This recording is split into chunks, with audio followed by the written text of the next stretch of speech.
ಕರ್ನಾಟಕದಲ್ಲಿ ಸಿಎಂ ಬದಲಾವಣೆ ಕೂಗು ಹಲವು ದಿನಗಳಿಂದ ಜೋರಾಗ್ತಿದೆ. ಇದರ ಮಧ್ಯೆ ಸಿಎಂ ಬದಲಾವಣೆ ಬಗ್ಗೆ ಕೋಡಿಹಳ್ಳಿ ಶ್ರೀ ಸ್ಫೋಟಕ ಭವಿಷ್ಯ ನುಡಿದಿದ್ದಾರೆ.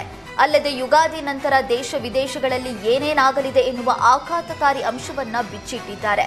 ಯಾದಗಿರಿಯಲ್ಲಿ ಮಾತನಾಡಿದ ಕೋಡಿಹಳ್ಳಿ ಶ್ರೀಗಳು, ಪ್ರಾಚೀನ ಕಾಲದಿಂದಲೂ ಹಾಲಮತ ಸಮಾಜ ಅಂತಂದ್ರೆ ಅಡವಿಯಲ್ಲಿದ್ದು ಕುರಿಗಳನ್ನ ಸಾಕೋದು ಮಾಡ್ತಾರೆ. ಇವತ್ತು ಹಾಲಮತ ಸಮಾಜದವರ ಕೈಯಲ್ಲಿ ರಾಜ್ಯದ ಅಧಿಕಾರವಿದೆ. ಬಿಡಿಸಿಕೊಳ್ಳೋದು ಅಷ್ಟು ಸುಲಭವಲ್ಲ. ಅವರಾಗೆ ಬಿಡಬೇಕು. ನೀವು ಬಿಡಿಸಿಕೊಳ್ಳೋದು ಅಷ್ಟು ಸುಲಭವಲ್ಲ. ಮುಂದೆ ಏನಾಗುತ್ತೆ ಎಂದು ಯುಗಾದಿ ಮೇಲೆ ಹೇಳ್ತೇನೆ ಎಂದಿದ್ದಾರೆ. ಬಸ್ ಪ್ರಯಾಣಿಕರ ಸೋಗಿನಲ್ಲಿ ಪಿಕ್ ಪಾಕೆಟ್ ಮಾಡ್ತಾ ಇದ್ದ ಐನಾತಿ ಕಳ್ಳಿಯನ್ನ ಪೊಲೀಸರು ಬಂಧಿಸಿದ್ದಾರೆ. ತುಮಕೂರಿನ ಚಿಕ್ಕನಾಯಕನಹಳ್ಳಿ ತಾಲೂಕಿನ ಹುಳಿಯಾರು ಪೊಲೀಸರು ಈ ಕಳ್ಳಿಯನ್ನ ಬಂಧಿಸಿದ್ದಾರೆ. ಕೊರಟಗೆರೆಯ ಬೋವಿ ಕಾನೂನಿ ನಿವಾಸಿ ಆಲುಮೀಲಮ್ಮ ಬಂಧಿತಾರೋಪಿ. ಬಂಧಿತಳಿಂದ ಸುಮಾರು 10 ಲಕ್ಷ ಬೆಲೆ ಬಾಳುವ 134 ಗ್ರಾಂ ಚಿನ್ನದ ಒಡವೆ ವಶಕ್ಕೆ ಪಡೆದಿದ್ದಾರೆ. ಜನವರಿ 9ರಂದು ತಿಪಟೂರು ತಾಲೂಕಿನ ಗೌಡನಹಟ್ಟಿ ಗ್ರಾಮದ ರಾಜೇಶ್ವರಿ ಸಂಬಂಧಿಕರ ಮನೆಗೆ ಬಸ್ನಲ್ಲಿ ಹೋಗ್ತಾ ಇದ್ದಾಗ ಒಡವೆ ಕದ್ದಿದ್ದ ಕಳ್ಳಿಯನ್ನ ಪೊಲೀಸರು ಬಂಧಿಸಿದ್ದಾರೆ. ಆಕಾಶ ಭೂಮಿ ಒಂದಾದ್ರೂ ಸರಿ, ಮಾರ್ಚ್ 22ರಂದು ಅಖಂಡ ಕರ್ನಾಟಕ ಬಂದ್ ಆಗೋದು ಫಿಕ್ಸ್ ಅಂತ ಮೈಸೂರಿನಲ್ಲಿ ವಾಟಾಳ್ ನಾಗರಾಜ್ ತಿಳಿಸಿದ್ದಾರೆ.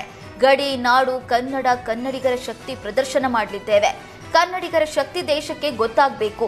ಹಾಗಾಗಿ 22ರಂದು ಕರ್ನಾಟಕ ಸಂಪೂರ್ಣ ಬಂದ್ ಆಗಲಿದೆ. ಉತ್ತರ ಕರ್ನಾಟಕ, ಹೈದರಾಬಾದ್ ಕರ್ನಾಟಕ ಅಭಿವೃದ್ಧಿ ಆಗಬೇಕು. ಕೇಂದ್ರ ಸರ್ಕಾರ ರಾಜ್ಯವನ್ನ ಕಡೆಗಣಿಸಿದೆ. ಕರ್ನಾಟಕದಲ್ಲಿ ಎಂದೆಂದೂ ಕಂಡಿರದ ಬಂದ್ ಆಗಬೇಕು. 1900 ಕನ್ನಡ ಪರ ಸಂಘಟನೆಗಳು ಬಂದ್ಗೆ ಬೆಂಬಲ ಸೂಚಿಸಿವೆ.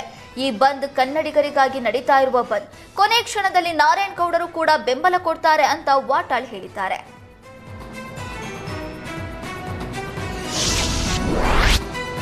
ಉಡುಪಿಯ ಕಾಪು ಹೊಸ ಮಾರಿಗುಡಿ ದೇವಸ್ಥಾನಕ್ಕೆ ಡಿಸಿಎಂ ಡಿಕೆ ಶಿವಕುಮಾರ್ ಭೇಟಿ ನೀಡಿದ್ರು.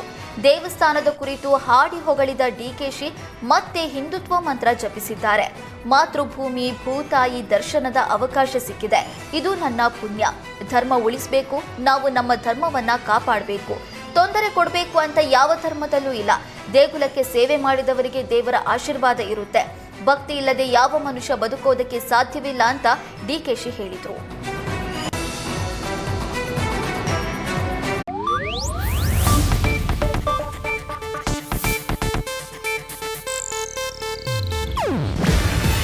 ಇದು ಏಷ್ಯಾನೆಟ್ ನ್ಯೂಸ್ ನೆಟ್ವರ್ಕ್ ಪ್ರಸ್ತುತಿ. ನೀವು ನೋಡ್ತಿದ್ದೀರಾ ಏಷ್ಯಾನೆಟ್ ಸುವರ್ಣ ನ್ಯೂಸ್.